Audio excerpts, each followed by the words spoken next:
So here we're talking about the steps after an accepted offer.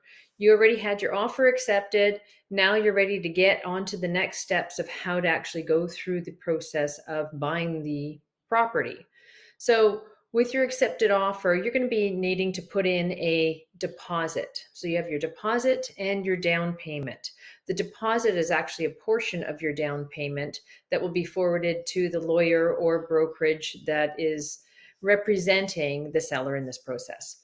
So once you have your deposit put in place, that basically shows your good faith in buying that property. So the first thing you want to do as soon as you get that accepted offer is get all the paperwork over to your mortgage broker or lender ASAP.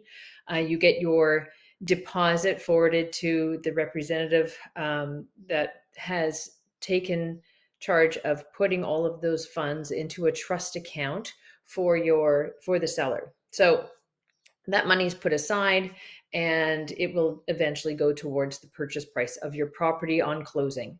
So once you have all that paperwork into your mortgage broker, you also want to make sure that you get all the offer and any other information pertaining to this purchase over to your lawyer. So that could also be even the deposit slip for your deposit that you've put in, and any sort of condo documents that may be part of the property purchase, or other information pertaining to it, such as surveys, permits, anything else that comes along with that offer. So get all of that into your lawyer as soon as possible. With the bank, they may require an appraisal. So in between the time that you've actually got your accepted offer and the closing date, the bank may want to get an appraisal done on the property to ensure that it is worth the value that you've actually paid for it. Because when they're lending you money on it, they want to make sure that they're going to get their money back should you default. So one question to ask your lender is there going to be an actual cost associated with that appraisal? Because sometimes they'll just do it for you and they cover the costs, or at other times they may charge you a few $100s. So find that out to make sure that you've got your budget in place.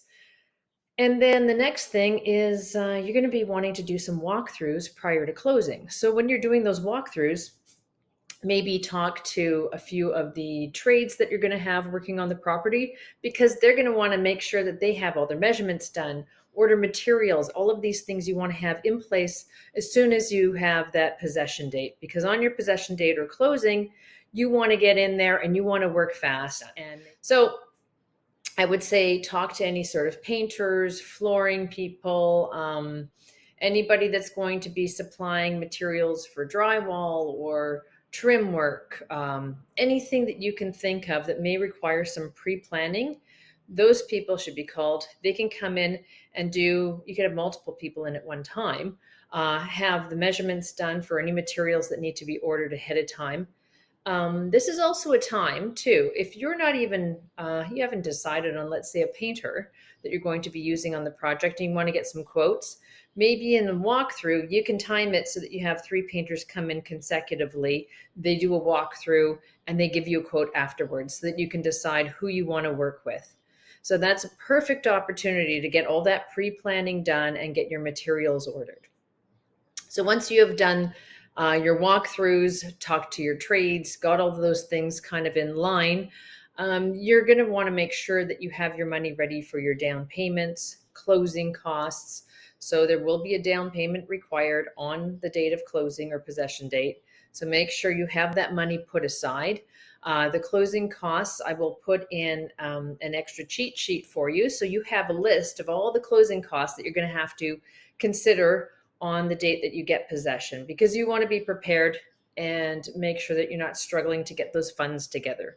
So the next thing that I would probably mention is just make sure you're budgeting, you're watching your timing, you're talking to your trades, because not only are you getting quotes at this point, but you're also trying to prepare them for what time you're going to need them to come into the property and have them into the property consecutively, so it ends up being a very smooth process and your property gets on the market as soon as possible.